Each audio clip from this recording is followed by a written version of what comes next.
Hello, everyone. Welcome back. Hopefully, you all had a great spring break, got a little bit of time to catch up. But we are going to be moving on to our third unit of the semester. This is where I think we really get into the fundamentals of macroeconomics and understanding monetary and fiscal policy, which are constantly being implemented by the Federal Reserve Bank and Congress, respectively. So we will be analyzing that, but first we have to establish the foundations of our aggregate demand and aggregate supply model. And that's what we'll be doing in this chapter. Last chapter, we introduced what aggregate demand was, and we'll be looking at AD in conjunction with aggregate supply, AS, this model. The model itself explains short-run fluctuations in real GDP and price level. So remember, we've already modeled long-run economic growth, and we've talked about how real GDP is determined in the short run. Now we're extending our model in the short run to look at specifically why does real GDP, employment, and price level fluctuate. In the short run, real GDP and price level were determined by the intersection of the aggregate demand curve and the aggregate supply curve. Aggregate demand shows the relationship between the price level and the quantity of real GDP demanded by households, firms, and government, both inside and outside of the country. Remember, we had our four components of GDP: Y equals C plus I plus G plus NX, and these were very similar to the components within our model that we talked about established by Keynes in the aggregate expenditure model. We have our four components here, and we can see how these different effects, we have the wealth effect, interest rate effect, and international trade effect, impact different components. The wealth effect makes sense that higher prices tend to lead to lower consumption. Interest rate effect, higher price levels tend to lead to lower investment. And then the international trade effect, higher price levels lead to lower net exports.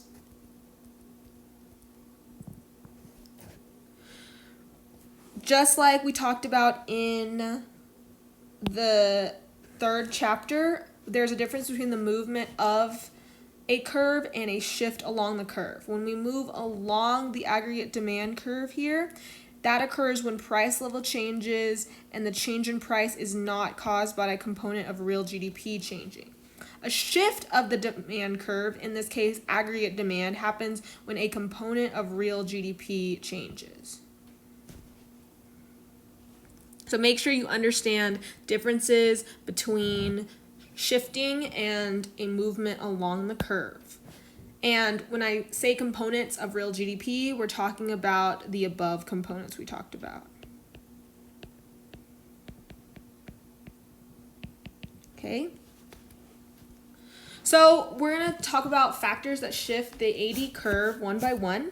We have here on the rest of this page changes in government policy and household and firm expectations. So there are two policies we'll be talking about and expanding on in later chapters 15 and chapter 16 to be specific: monetary policy and fiscal policy. I went ahead and wrote out both of those for you. So with monetary policy, we're focused on interest rates. If interest rates increase, we see remember, investment's going to fall, aggregate demand will shift left. If interest rates decrease, investment will increase, aggregate demand will shift right. Fiscal policy relates to, in this case, taxes, but also we can talk about government purchases. Government.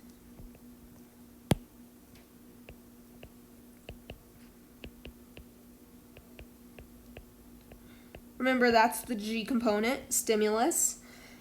If that changes, if taxes increase, consumption decreases, aggregate demand shifts left.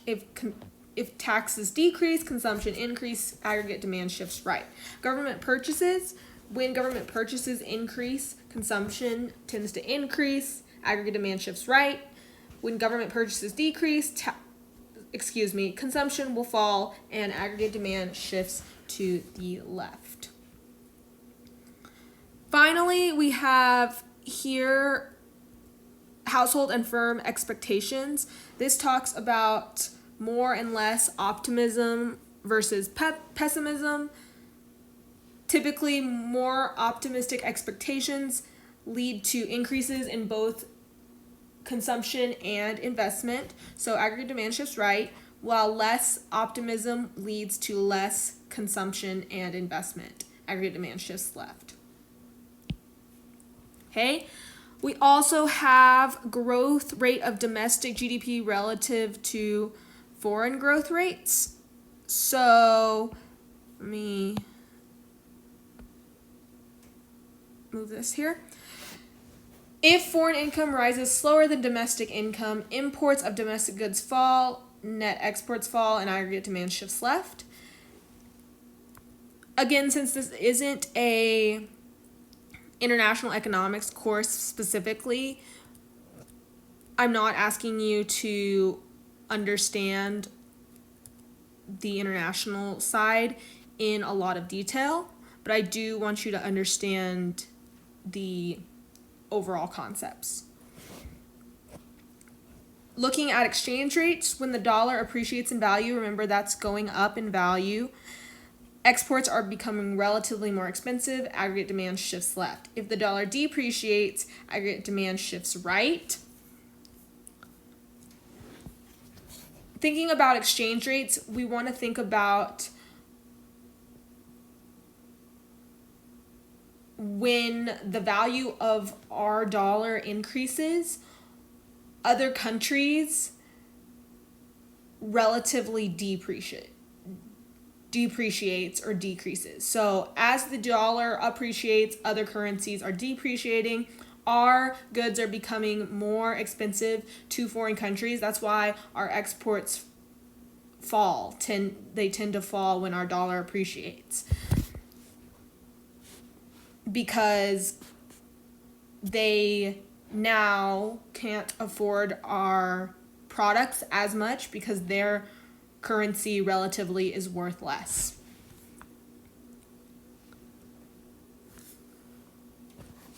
So 3 and 4, those ideas kind of go hand in hand related to what's happening in foreign countries with their currency prices and with their GDP growth rates. Okay, so now let's talk about aggregate supply.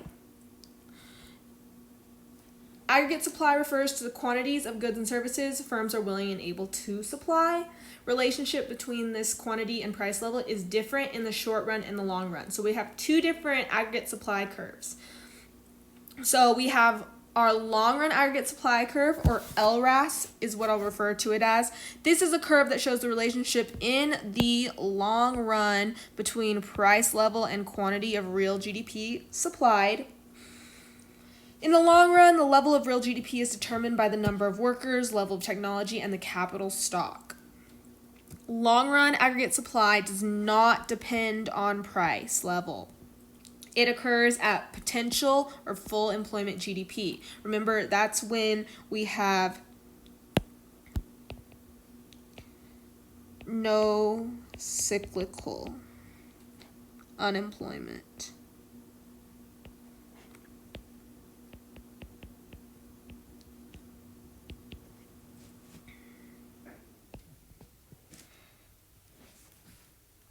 So since there's not a relationship,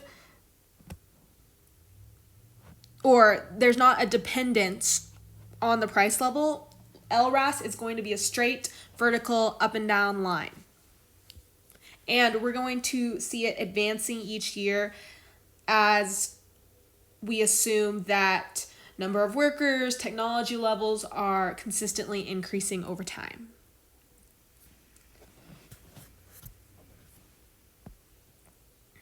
Okay, so we had our long run curve, which is a vertical line, and we have our short run curve, which is more what you would expect, an upward sloping line for our short run aggregate supply curve, SRAS.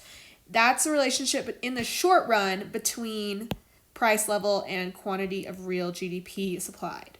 So what causes SRAS to be upward sloping? As the prices of goods and services increase, prices of inputs, they rise more slowly. Another reason is because firms are slow to adjust their prices when price level rises or falls.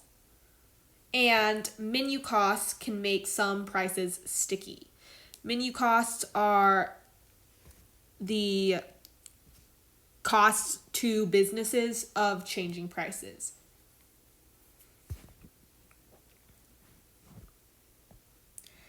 Also, contracts are another reason that wages and prices are sticky, because people are locked in to long-term contracts. They may fail to predict price level changes.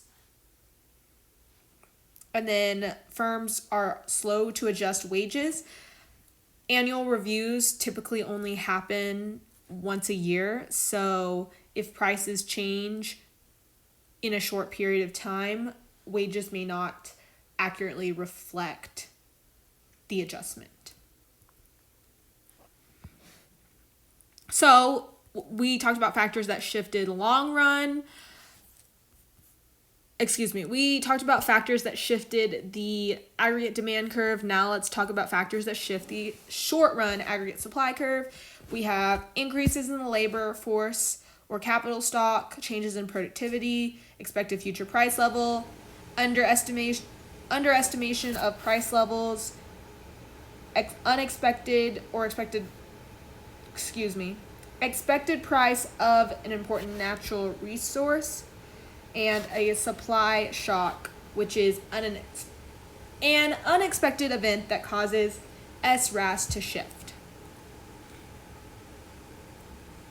Okay, so labor force or capital stock, that causes SRAS to shift right, because at every price level there'll be more output. Changes in productivity, as that increases, short run aggregate supply will shift right as production costs fall. 4 relates to 3 in the sense that if expected future price level is higher, your short run aggregate supply will shift to the left, because workers and firms will adjust to those previously underestimated price levels. This will cause SRAS to also shift left. So if workers are adjusting to something that is previously underestimated, then expected future price level is going to be higher. This could happen because of changes in inflation expectations or the realization that price levels weren't accurate. 5, expected price of an important natural resource. We talk a lot about oil prices here. If oil prices increase suddenly, firms would anticipate rising input prices and would only produce the same amount of output if their own prices rise. Unexpected input price increases causes a left shift of SRAS, while decreases in input prices would shift SRAS to the right. So think about this in terms of input prices.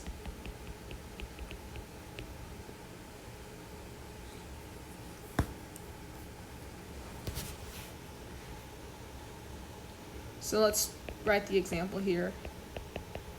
Oil prices increase, shift SRAS left,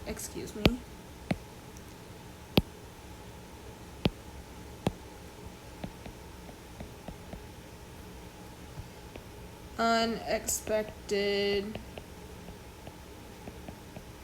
price decrease shifts SRAS right.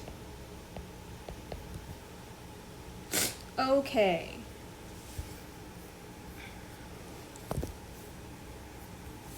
So if you're having a hard time kind of visualizing exactly what's going on with these factors, I'd encourage you to go ahead and graph them out, and that's what we're going to be doing a little bit in the last section here. So macroeconomic equilibrium in the long run and the short run. This is where we're putting together but all three curves we just talked about: aggregate demand, short run aggregate supply, and long run aggregate supply. Remember, long run aggregate supply shows the level of potential or full employment GDP. So the equilibrium itself occurs where we're seeing all three curves intersecting. That is long run equilibrium. EQUIL. Okay. We're assuming no inflation for simplicity. Again, remember that these are just models, so we have to simplify the models to make them more understandable.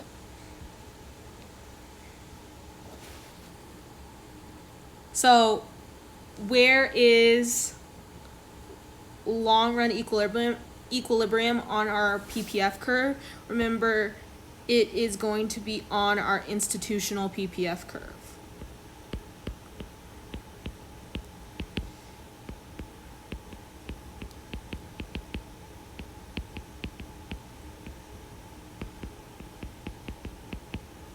Which is, remember, at 85%. Remember, when we're on the PPF curve, that is considered our most maximum frontier of production. But when we're on the institutional PPF curve, we're doing really well at 85% approximately. Okay, so now let's look at what happens when interest rates rise. So suppose interest rates rise, what happens to our planned investments? Planned investments will fall, so aggregate demand is going to shift to the left. Aggregate demand shifts to the left. So now we saw originally price level here. This was our P1. And now our price level has fallen to P2. And what has happened to our real GDP quantity? Our real GDP quantity has also fallen as well.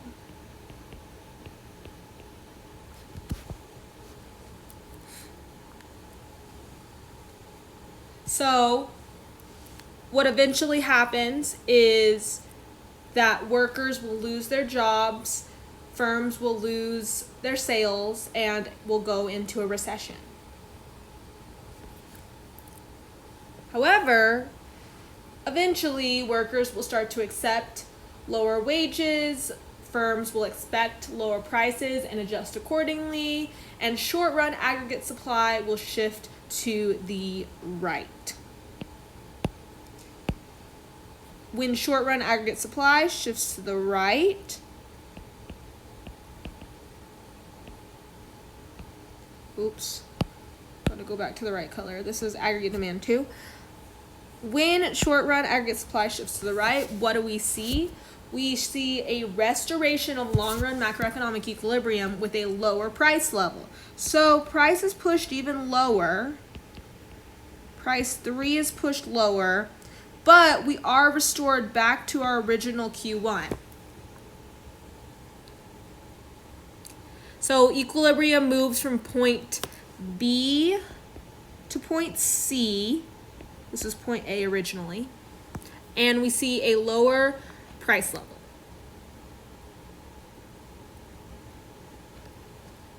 Okay, let's do another one.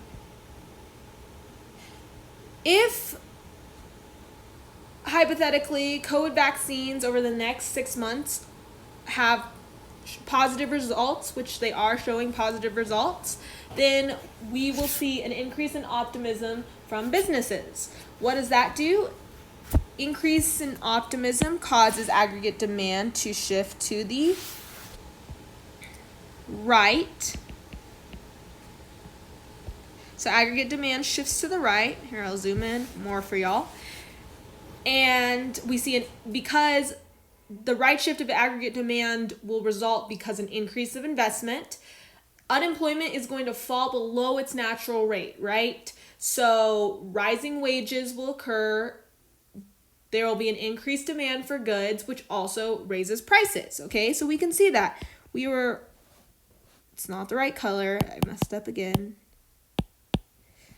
We saw an original price level here at long run equilibrium, right?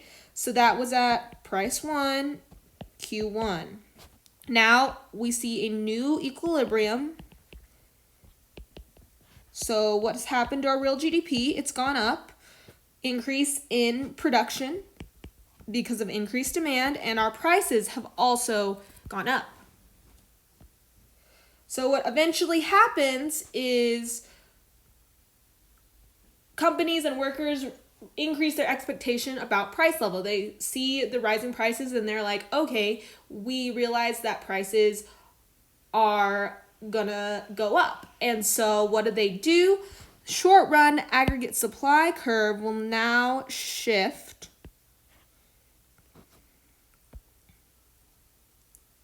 let me redraw that. There we go. To the left. So let me illustrate that right shift. Right shift of aggregate demand. Now we have a left shift of short run aggregate supply. I forgot to illustrate the other one as well. This shifted back. There we go. So now we see equilibrium at a higher price level, price 3, so we're still going up. And what do we see? We're back to our original Q1.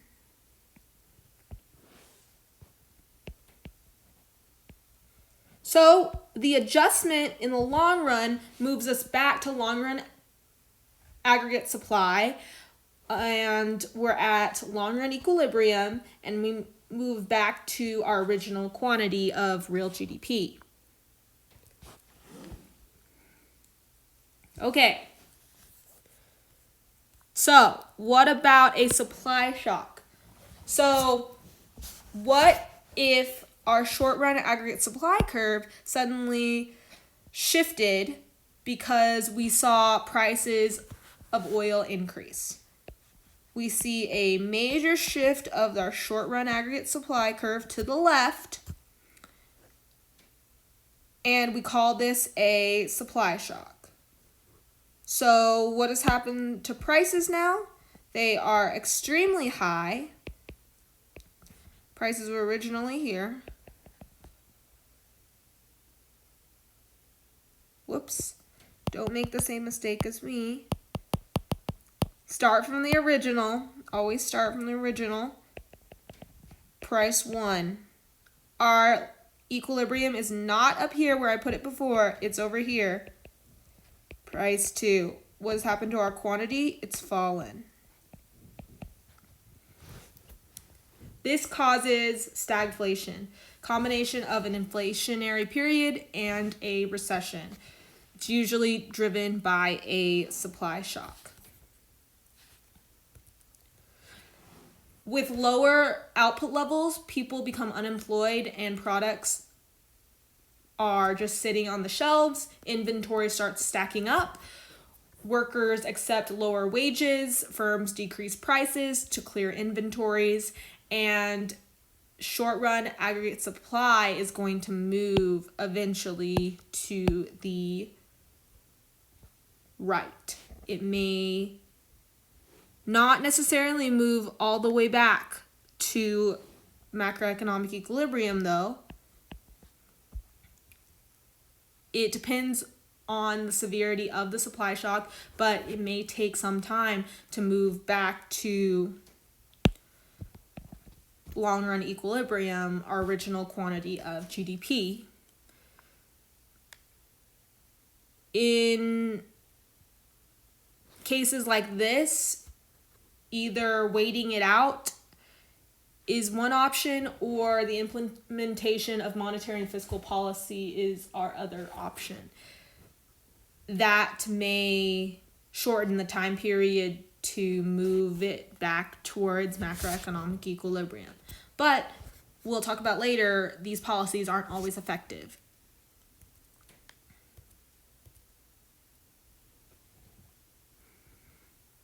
So, in summary, let's just kind of briefly summarize this all here at the very end here. We have three models.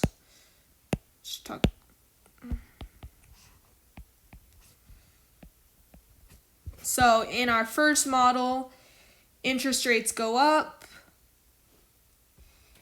In the short run, let's do it like this. Short run, interest rates go up. Aggregate demand goes down, shifts to the left. Price level goes down.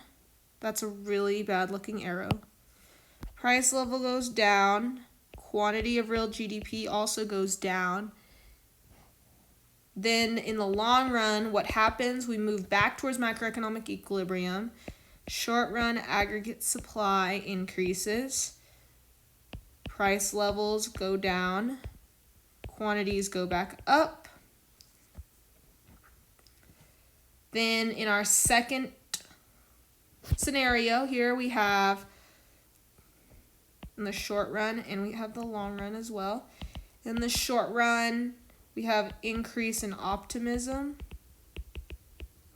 So aggregate demand increases, price level increases, and quantity increases. And then in the long run, short run aggregate supply decreases, price level increases, and quantity decreases. Finally, in our supply shock scenario, so let me label this.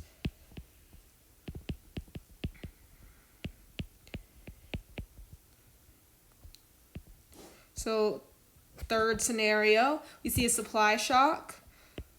Oil price increase suddenly. Short run aggregate supply decreased. There was a left shift. Then we had price level go up and quantity go down. And then eventually, over time, this was in the short run here. I'll have to relabel this real quick for you. So that was short run. In the long run, eventually SRAS will start to shift back right. Price level starts to fall. Quantities starts to rise again. Remember, we're constantly chasing the unicorn that is long run equilibrium. We don't know exactly where that is. We're trying to constantly be at that full employment, natural rate of unemployment, full GDP level. Okay? So again, I know this was a lot. Encourage you to make sure you understand graphing specifically related to all of these different factors that causes shifts. And then as far as dynamic aggregate supply and aggregate demand model, it is hard enough for us to understand just this static model where we're talking about constant price levels, no inflation, and no long run growth, that we're not going to dig too much into the dynamic model because y'all have a hard enough time shifting one or two of the curves. If we start shifting all of them, it's just a mess. So with that being said, I'm not going to talk too much about the different macroeconomic schools of thought. Just briefly, mainly you have the new Keynesian economists, the monetarists, and the new classical economists. They all have different theories as far as what causes GDP to fluctuate. New Keynesians emphasize wage stickiness and prices in explaining these fluctuations in real GDP. Although this is something that Keynes didn't actually include in his original model. Monetarism is rooted in theories of Milton Friedman, specifically focused on quantity of money and how that can impact economic conditions and economic growth. We're going to look at quantity theory of money in the next chapter. And then you have new classical macroeconomists. Words are hard today. New classical macroeconomists.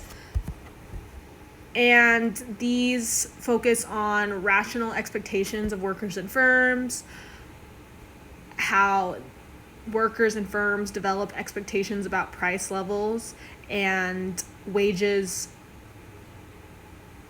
will be too high or too low, which causes firms to adjust employment.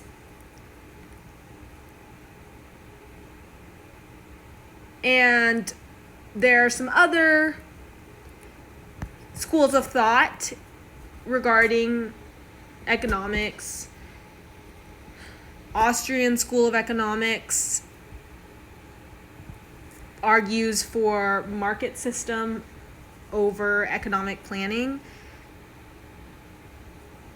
Hayek is a famous economist who promoted the Austrian School of Thought.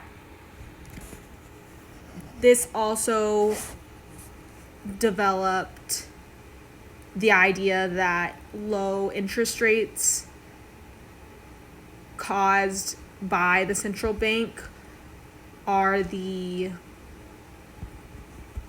cause of the business cycle.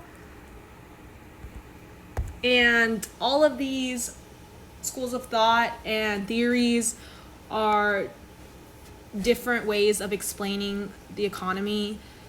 There's not necessarily, one way to think about things. And so a lot of this debate is where government policies differ too. So different schools of thought influence policies, government policies, and the politicians who implement those policies. So with that being said, that wraps up chapter 13. If you have further questions, feel free to let me know.